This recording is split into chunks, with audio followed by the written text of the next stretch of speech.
কিরে মাসুদ, কি অবস্থা তোর? অনেক দিন পর আবারও তোর সাথে দেখা হয়ে গেল। দেখ, তোরে বলছিলাম না পৃথিবীটা গোল। তোর সাথে আবারও আমার সাক্ষাৎ হইব। দেখ, ঠিকই তোর সাথে আবার আমার সাক্ষাৎটা হয়েই গেল। কিরে, এই মাতারিকে এই জায়গায়, শালার কপাল! শামসু কি করে আমাদের এই গোপন মিটিং এর খবর জানতে পারলো? কথায় আছে না, যেখানে বাঘের ভয় সেইখানে রাগ হয়। আমার হইল সেই দশা, যার ভয়ে এতদিন পালায় পালায় চলতাম, এখন দেখি সরাসরি তার সামনে আইসা পড়ছি। কপালে যে আজকে কত বড় দুঃখ আছে আল্লাহই ভালো জানে। এমনি গুসুর গুসুর করে কি বলিস রে মাসুদ? আজকে তোদের আর রক্ষা নাই। কি মনে করছিস এই শামসুর উপর অ্যাটাক কইরা তোরা শান্তিতে থাকবি? সেটা কোনোদিনও সম্ভব না রে মাসুদ। তোরা এই ঘুমন্ত বাঘরে আবারও জাগায় তুলছিস। এইবার তোদের এক এক কইরা সকলের অবস্থা আমি খুব খারাপ কইরা ছাড়মু। এই শামসুর উপর অ্যাটাক করা যে কতটা ভয়ঙ্কর পরিণতি ডাইকে নিয়ে আসতে পারে সেটা এবার তোরা হারে হারে টের পাইবি। শামসু কি জিনিস! অনেক দিন যাবৎ সিন্ডিকেট সাইরা দিছি বইলা মনে করছিস শামসু দুর্বল হইয়া গেছে। এবার শামসু সেই আগের রূপে আবারও ফিরে আইছে। মাসুদ, কি ব্যাপার শামসু ভাই? আপনি কি সমস্ত কথাবার্তা বলতেছেন? কিছুই তো বুঝতে পারতেছি না। আমি কিন্তু ভাই এই সমস্ত কোনো বিষয়ের সাথে জড়িত না। হালকা পাতলা টুকটাক কন্টাকে কাজ কাম করি। আমি কি আপনার উপর অ্যাটাক করতে যাইমু? আপনি মনে হয় ভুল ইনফরমেশন পাইছেন ভাই। আমি আর এখন এই সমস্ত কাজ করি না। আর আপনারা আমি অনেক আগের থেকেই তো সম্মান কইরা চলি, সেটা আপনি নিজেও জানেন। আমি কি অবস্থাতে আপনার উপর আক্রমণ করতে পারি এটা ভাই আপনারে ভুল বোঝানো হয়েছে। আমি ভাই এই সমস্ত বিষয়ের কোনো কিছুই জানি না।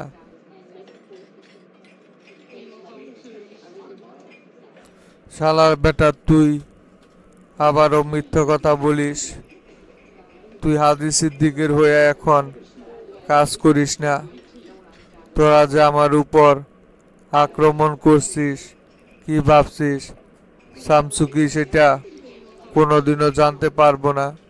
এই শামসু হইতেছে গভীর জলের মাছ। শামসুর উপর অ্যাটাক করিয়া তোরা নীরবে সব পার পেয়ে যাইবি মনে করছিস?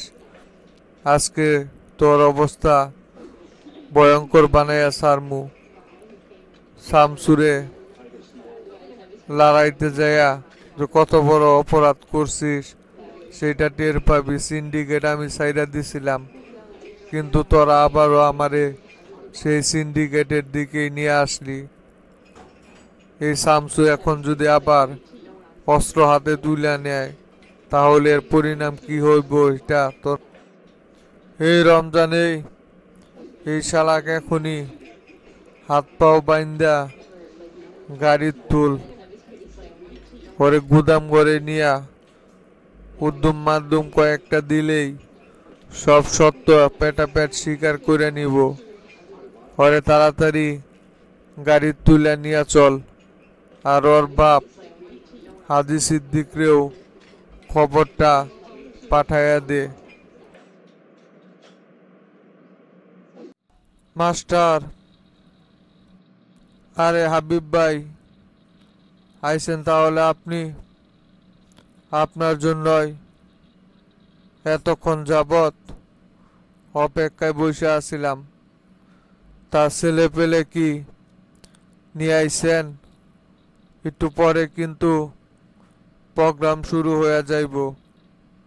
ছেলে পেলে রেডি রাখেন, তাছাড়া হাতে কিন্তু বেশি একটা সময় নাই। ছেলে পেলে সব রেডি করাই আছে, ওরা সব বাইরে অপেক্ষা করতেছে। ওদেরকে বাইরে রাইখা আমি তোমার সাথে দেখা করার জন্য ভিতরে আসলাম। ছেলে পেলে নিয়ে আমি এইখানে আইছি। চলো তাহলে আর বৈশা না থাইকা প্রোগ্রামের উদ্দেশ্যে রওনা দিই। ও আচ্ছা, তাহলে তো হয়েই গেল। ছেলে পেলে যদি চলে আইসা থাকে আর তো দেরি করা ঠিক হইব না। 5টার থেকে প্রোগ্রাম শুরু হয়ে যাইব। তাহলে চলো বের হই এখন। ও আর শফিক বা তোতা, ওদের দুইজনের কারো সাথে কি পরে আপনার সাথে দেখা সাক্ষাৎ বা কোনো কথাবার্তা হয়েছিল? ওদের সাথে কি আপনি দেখা করছিলেন নাকি? ওদের দুইজনের কেউ কি এই জায়গায় উপস্থিত আছে?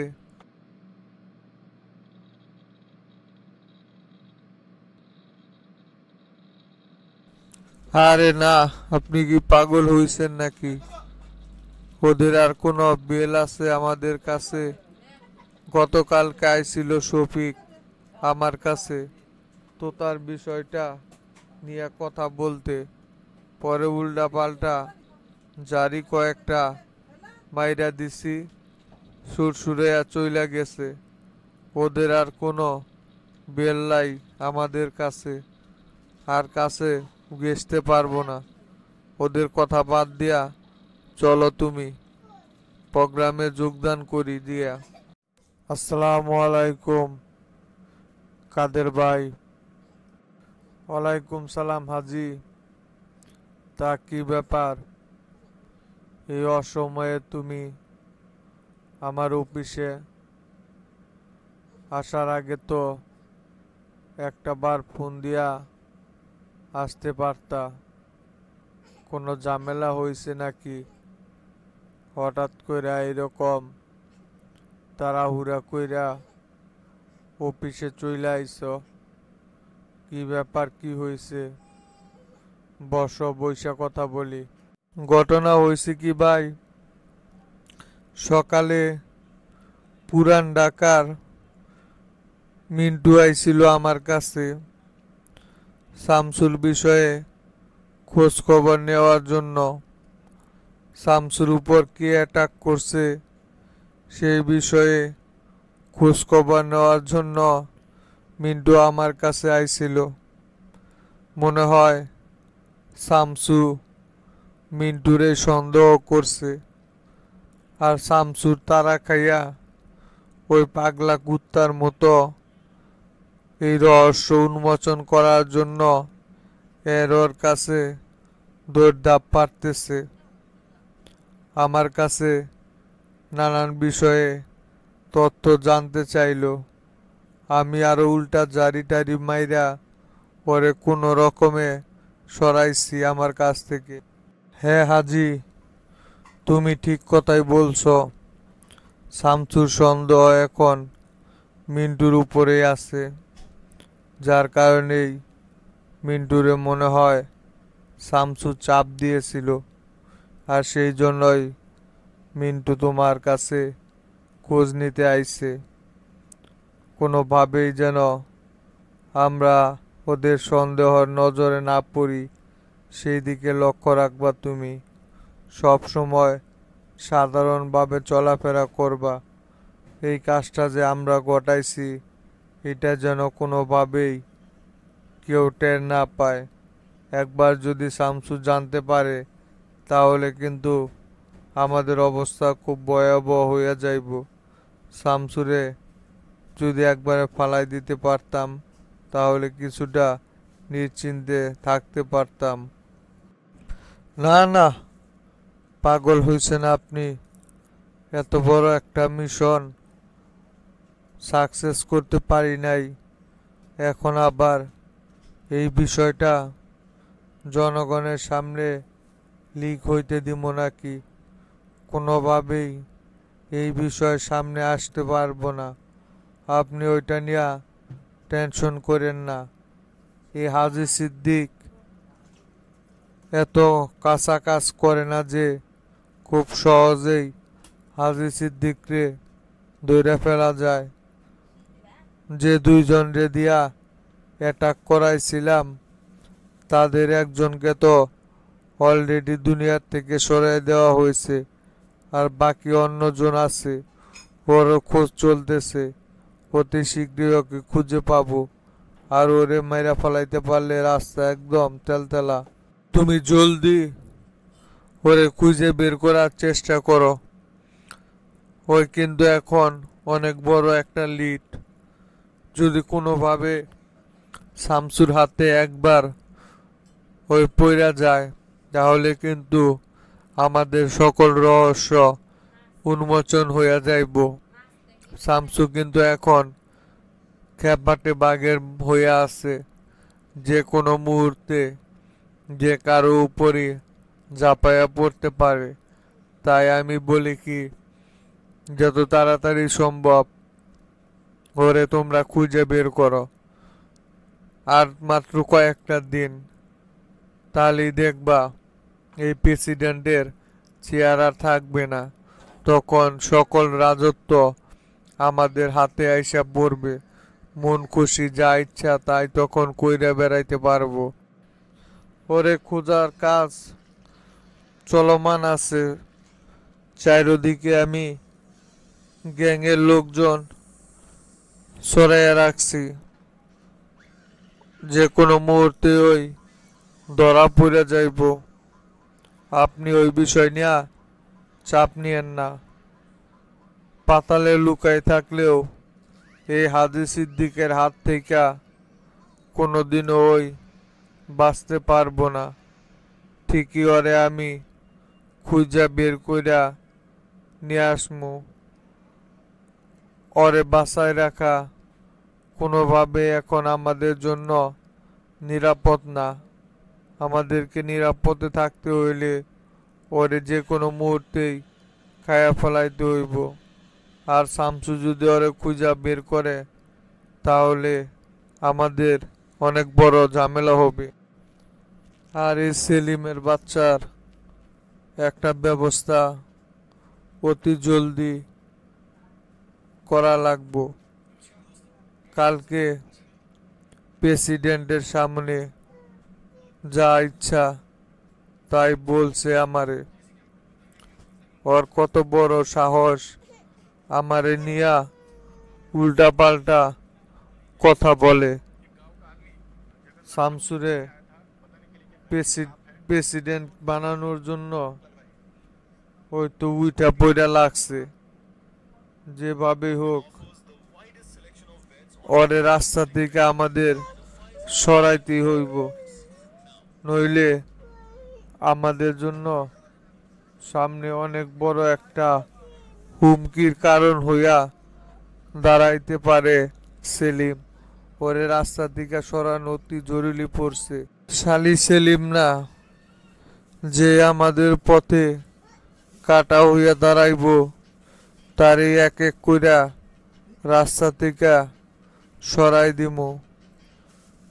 ওর এত বড় কলিজা আপনার সামনে দাঁড়াইয়া কথা বলে আমি অনেকবার লক্ষ্য করছি। ওই সব সময় শামসুর পক্ষ নিয়াই কথা বলে। ওর উপরের বিষা সময় হয়ে আইছে। অতি তাড়াতাড়ি ওর ব্যবস্থা আমি করতেছি। মাসুদ রে ওর পিছনে লাগাই দিতেছি। সময় সুযোগ বুঝা ওরে খাইয়া ফেলাই দিমনি। আমাদের পথের কাটা একটাও পথে রাখা যাইব না। আস্তে আস্তে সবাই রে উপড়া ফেলাই দিমু, যাতে আমাদের আর কোনো ঝামেলা না থাকে। বিরোধী দলের নেতা তরিকুলের সাথে কালকেও কথা বলছি, ওদের আন্দোলনরা চলমান রাখতেছে। আর তুমি এক কাজ করো, আমাদের সাপোর্টে যারা যারা জেলার কমিটিতে কর্মরত আছে সকলকেই তুমি গোপনে বিরোধী দলদের আন্দোলন করতে সাহায্য করতে বলবে। কেউ যেন আবার প্রকাশে কাজ না করে, তাহলে কিন্তু সমস্যা হইয়া যাইব। তুমি গোপনে তাদেরকে তুমি ডাইকা নিয়া বৈঠক কইরো, যাতে তারা গোপনে কাজটা করে। হ্যাঁ, বুদ্ধিটা আপনি ভালোই বের করছেন। প্রায় প্রত্যেকটা জেলায় তো আমাদের নিজস্ব লোকই বসানো আছে। তারাও যদি বিরোধী দলকে সাহায্য করে আন্দোলন করতে, তাহলে আন্দোলন আরো জোরালো হইয়া যাইব। আন্দোলন প্রতিহত করার মতো কোনো লোকই থাকবো না। অনায়াসে ওরা দেশের বিভিন্ন জায়গায় নাশকতা করতে পারবে। আর তখন সরকারও বাধ্য হইয়া গদি ছাইরা পালাইতে হইব। আর একবার যদি এই সরকারে হেঁটাইতে পারি, তাহলে তো আর আমাদের রাস্তায় আর কোনো বাধাই থাকবে না। আমি আজকেই সকলকে এই বিষয়টা জানিয়ে দিচ্ছি। আচ্ছা, ঠিক আছে, তুমি তাহলে এখন যাও, পরে আবার তোমার সাথে কথা বলবনি।